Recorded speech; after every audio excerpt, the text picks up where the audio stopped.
Hello, my dear students. Today I will discuss refractive index, law of refraction, and apparent depth. These are all topics interrelated to each other. Let's now start.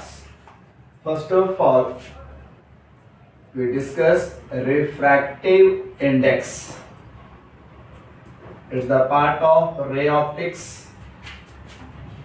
Refractive index.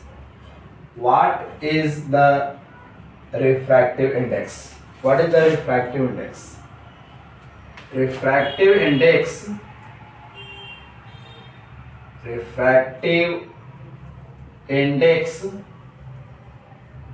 is defined as a ratio of light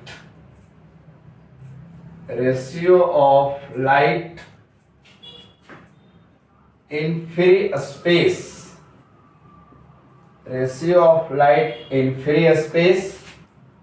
और लिख सकते हैं air medium, ratio of space, free space और air medium to the speed of light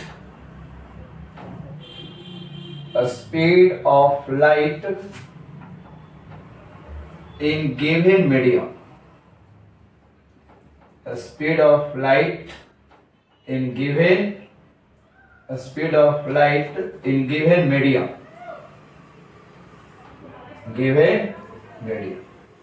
It's represented by mu. This is a symbol of mu. Mu equal to, that means refractive index equal to a speed of light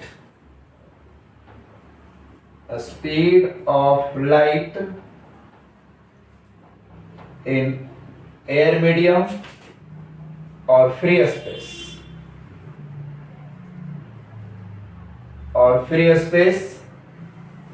divided by a speed of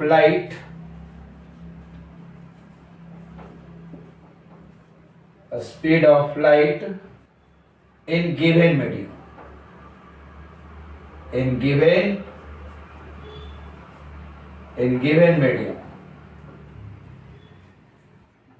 That means mu equal to a speed of light in air medium, represent is C, and given medium V. That is the refractive index. Refractive index of any medium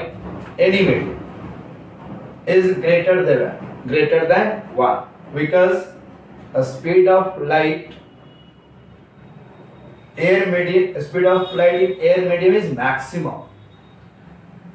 There is 3 into 10 की power 8 metre पर second, और किसी भी दूसरे medium में जाइएगा,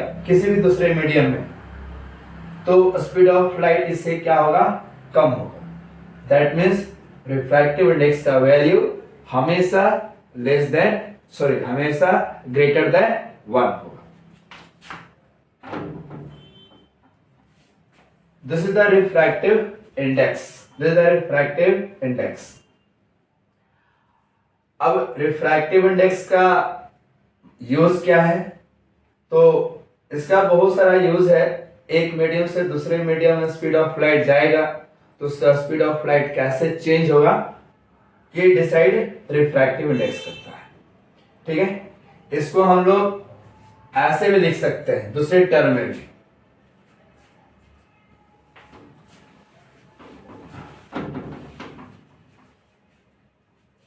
mu equal to refractive index equal to a speed of light, यानी wavelength of light in air medium,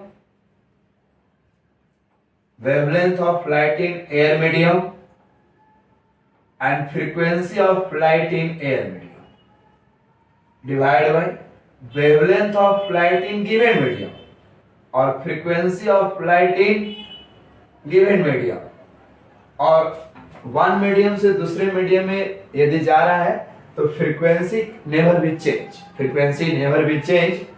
so frequency in air medium और फ्रीक्वेंसी इन एयर मीडियम और फ्रीक्वेंसी इन मीडियम दोनों क्या होगा, सेम होगा। It will never be change when medium change. तो wavelength इन air medium और wavelength in medium और frequency क्या हुआ, सेम, ये कैंसिल। तो रिफ्रैक्टिव इंडेक्स इक्वल टू हम लोग ऐसे भी लिख सकते हैं, wavelength of light in air medium और wavelength of light in given medium. Refractive index का यूनिट क्या होगा, रिफ्रैक्टिव इंडेक्स का यूनिट क्या होगा, तो रिफ्रैक्टिव इंडेक्स का यूनिट क्या होगा, अपर न्यूमरेटर में भी हमारे पास क्या है, स्पीड है, और डिनोमिनेटर में भी क्या है, स्पीड है। तो दोनों का यूनिट क्या होगा, कैंसल आउट। तो it's unitless physical quantity, it's unitless physical quantity because it's ratio of speed. Got it? I think आपको अच्छे से समझ में आया होगा रिफ्रैक्टिव इंडेक्स। अब हम लोग डिस्कस करते हैं law of refraction. Law of refraction क्या होता है समझते हैं। फर्स्ट ऑफ ऑल जानते हैं कि रिफ्रैक्शन क्या होता है।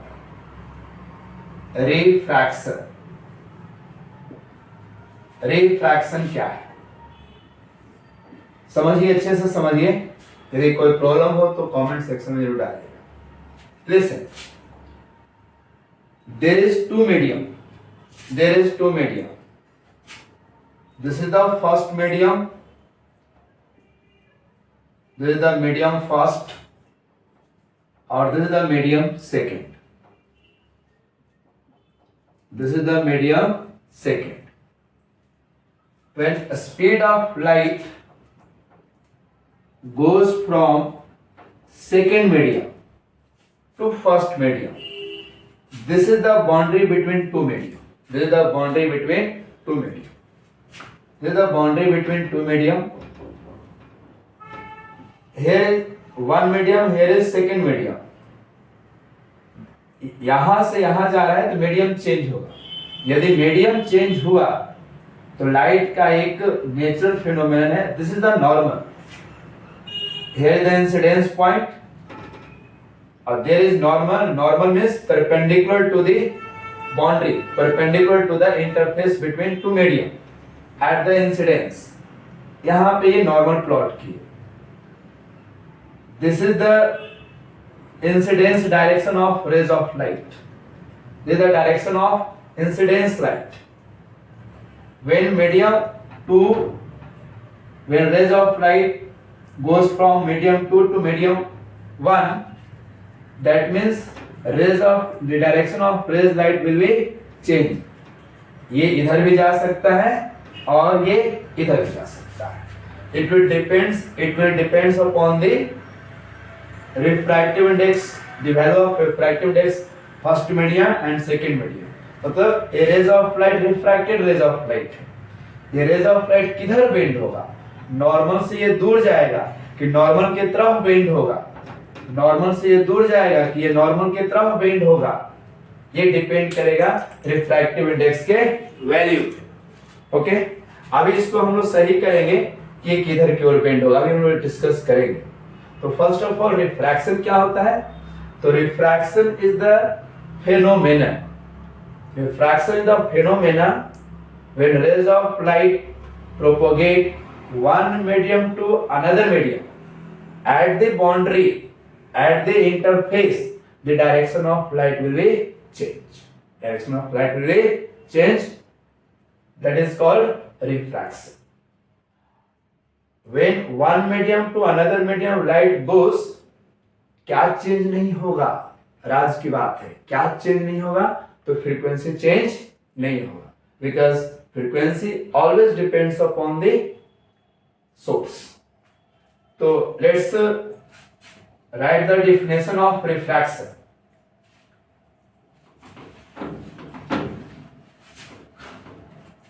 रिफ्रैक्शन का phenomenon, refraction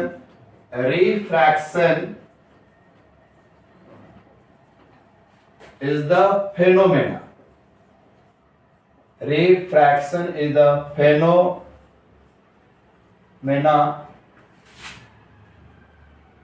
when rays of light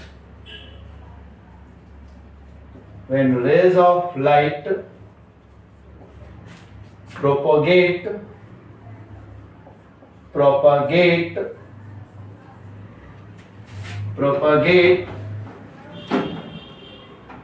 one medium to another medium, one medium to another medium,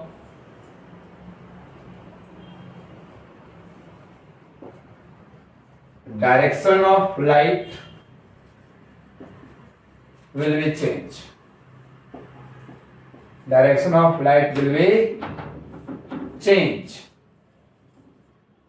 Direction of light will be changed when direction of light will change at the interface.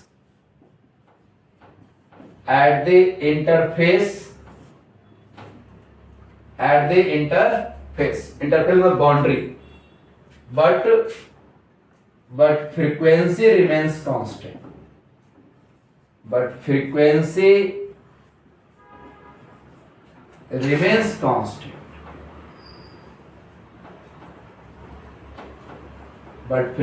remains constant. Write it.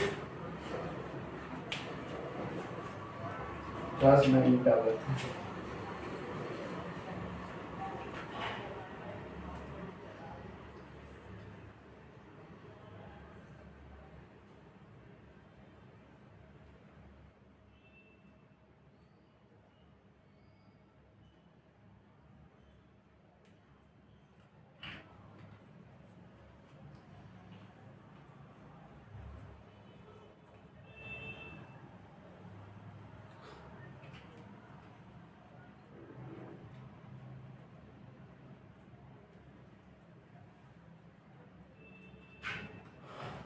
Okay,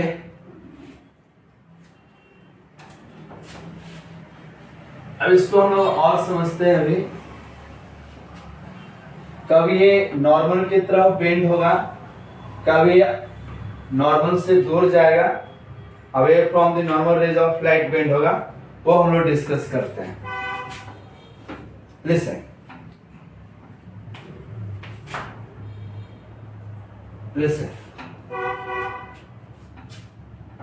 suppose that here is medium 1, that is the refractive index 1, or here is the medium 2, refractive index of 2, or mu 1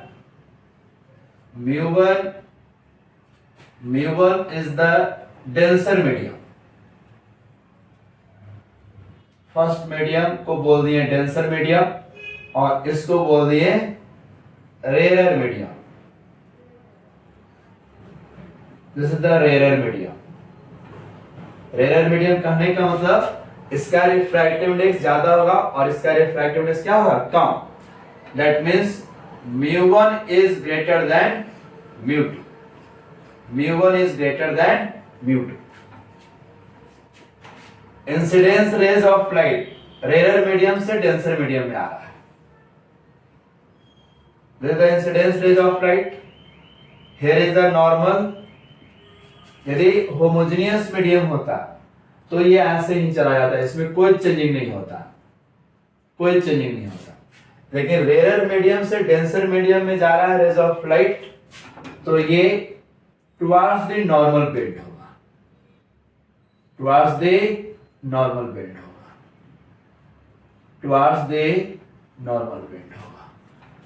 और ये towards the normal क्यों bend होगा, आगे हम लोग Snell's law पढ़ेंगे, उसमें ये क्लियर हो जाएगा.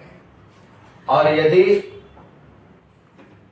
यदि रेज ऑफ लाइट इधर से आ रहा है, ऐसे आ रहा है incidence rays of light, this is the normal.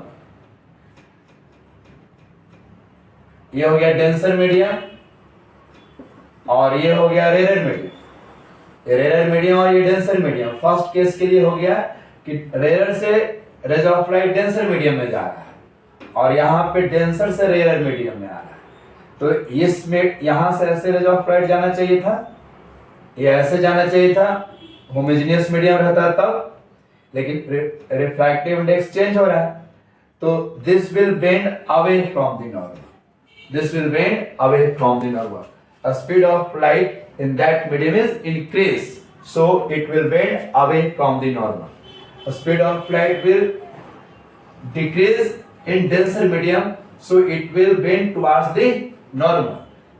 Bend towards the normal. This light is bend towards the normal. Towards the normal. Or this light is bent away from the normal. Away from the normal. Away from the normal. Got it? अभी हम लोग start करेंगे law of refraction. Okay,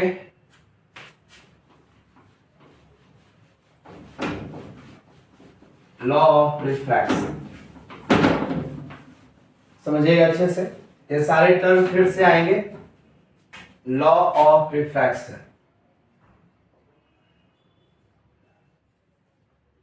law of refraction, law of refraction. First is that incidence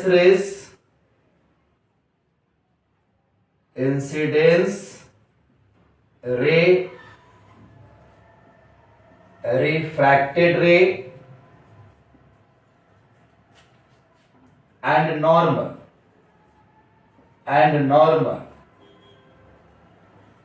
lie in the same plane. Lie in the same plane. Lie in the same plane. Second law is most famous law, Snell's law. इसमें क्या कहा गया है? Product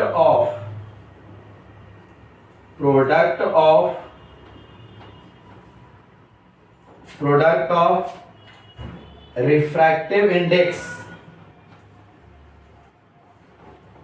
product of refractive index of incidence medium, product of refractive index of incidence medium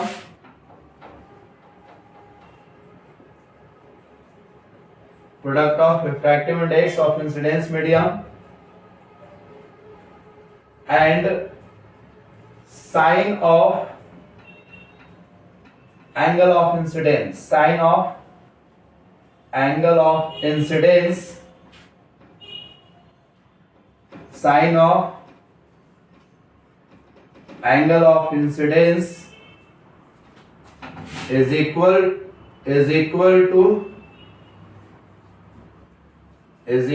to product of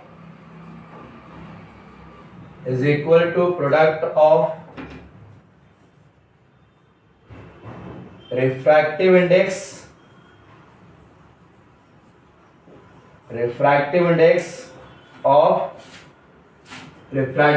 of refracting medium, any second medium, refracting medium and sine of angle of refraction, sine of angle of refraction, sine of angle of refraction. That is the Snell's law. This is also called Snell's law. Second law of refraction. This is also called Snell's law. This is also called Snell's law. This law also given in the mathematical form. Just write it.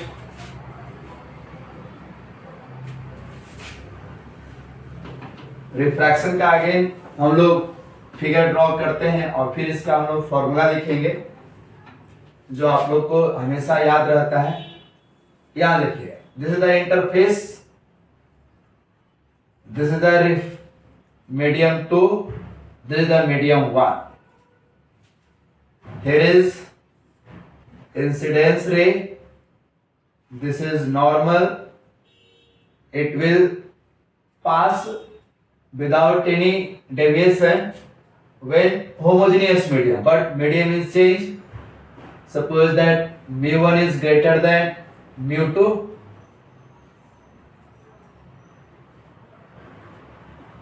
it will bend towards the normal, it will bend towards the normal. This is the incidence angle or this is the refraction angle.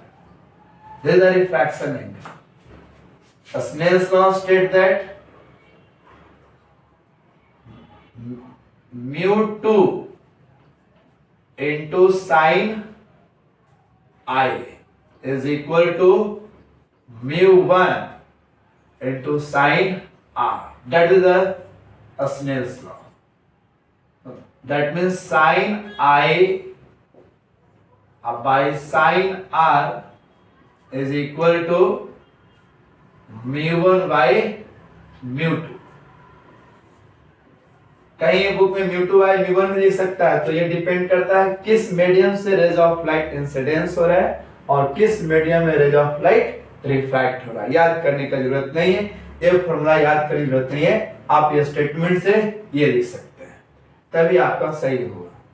इसको और आगे हम लिख सकते हैं, मतलब sign, कहीं कहीं ये भी स्टेटमेंट लिखा हुआ है कि रेशियो ऑफ साइन आई और sine R equal to constant, तो ये कांस्टेंट ही है। दो मीडियम के बीच का रिलेटिव रिफ्रैक्टिव इंडेक्स है, refractive index of medium 1 with respect to 2, इसको ऐसे बोला जा सकता है। तो ये क्या है, रिलेटिव रिफ्रैक्टिव इंडेक्स। इसको और यदि इलोबरेट करें हम लोग, यदि इसको और इलोबरेट करें तो sine I by sine R mu1, this is the absolute refractive index of medium 1 और this is the absolute refractive index of medium 2 और mu1 by mu2 क्या है, relative refractive index medium 1 with respect to 2। तो mu1 equal to क्या ले सकते हैं, c by v1, speed of light in that medium, that is c by v2, speed of light in second medium mu2 medium। इसको लिखा जा सकता है c by v1 into v2 by c, cancel out, that means v2 by v1, ऐसे भी लिखा जा सकता है। वेवलेंथ के टर्म में भी लिख सकते हैं, लैम्डा 2 into frequency और lambda 1 into frequency, frequency will remain same when rays of light goes one medium to another medium. This is also called lambda 2 by lambda 1. ठीक है, this is Snell's law. This is Snell's law in wavelength के term में, refractive index के term. Got it?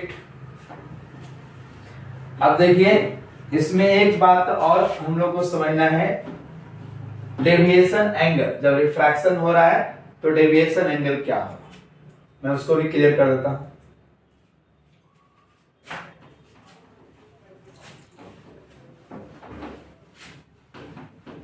Deviation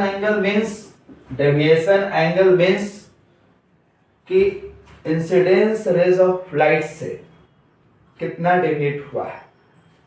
तो that means suppose that ये हमारे पास interface है, this is the medium 1, this is the medium 2, this is mu1 और this is mu2, this is mu1 और this is mu2। Suppose that I consider mu1 is greater than mu2, मतलब first medium का refractive index ज्यादा है और second medium का refractive index कम है। यहां से रेज ऑफ लाइट ऐसे आ रहा है, raise goes from mu2 to 2 से 1 रेज ऑफ लाइट जा रहा है, 2 से 1 मतलब रेयर मीडियम है और ये डेंसर मीडियम है। दिस इज द नॉर्मल, और रेज ऑफ लाइट ऐसे जाना चाहिए, होमोजेनियस रहता था, लेकिन ये बेंड हो गया इधर, इस डायरेक्शन में ये बेंड हो गया। This is the refraction angle, this is the incidence angle, और this is the deviation angle, this is the deviation angle, this is the deviation angle. I think you understood very well. Deviation angle, incidence ray के direction से कितना bend हुआ, that is the deviation angle. When rare medium से denser medium में rays of light जा रहा, normal की तरफ ये बेंड हुआ, तो डेविएशन एंगल इक्वल टू क्या होगा, यहां देखिए ये एंगल कितना होगा, ये आई है, that is the vertically opposite, ये आई हो सकता है, टोटल ये आई हो सकता है, दैट इज द आई। तो ये टोटल आई हो गया, ये आर है, तो डेविएशन एंगल जो इक्वल टू लिखा सकता है I minus R when rays of light goes from rare medium to denser medium. याद करने की जरूरत नहीं है, जैसे मैं बता रहा हूं आप ऐसे कीजिएगा, समझ में आएगा। फिर से देखिए अगेन, यदि डेंसर से रेयर में आएगा तो रेज ऑफ लाइट क्या, डेविएशन क्या होगा, यदि डेंसर से रेयर में आएगा तो डेविएशन क्या होगा। सपोज दैट ये हमारे पास इंटरफेस है और यहां से रेज ऑफ लाइट ऐसे आ रहा है, यहां से रेज ऑफ लाइट ऐसे आ रहा है, दिस इज द नॉर्मल। इसको हम लोग mu1 लिए हुए थे और इसको mu2 लिए हुए हैं। mu1 is greater than mu2, मतलब ये डेंसर मीडियम है और ये रेयर मीडियम। इसको ऐसे चलना चाहिए था, होमोजेनियस रहता तो ऐसे चलता, लेकिन ये इस तरह नहीं जाएगा क्योंकि मीडियम चेंज हो रहा है। It will bend away from the normal, it will bend away from the normal,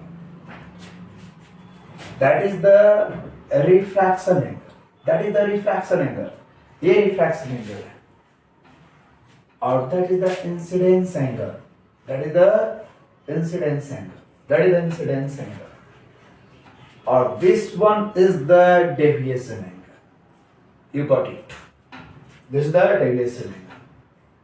यहाँ पे refraction angle is more than incidence angle, और इसके प्रीवियस वाला केस में refraction angle smaller than incidence angle हो रहा था। ये रटने वाली बात नहीं, जस्ट अब फिगर ड्रॉ करेंगे, क्लियर हो जाता है। देखिए अगेन, डेविएशन एंगल यदि निकालना चाहें, there is the deviation angle,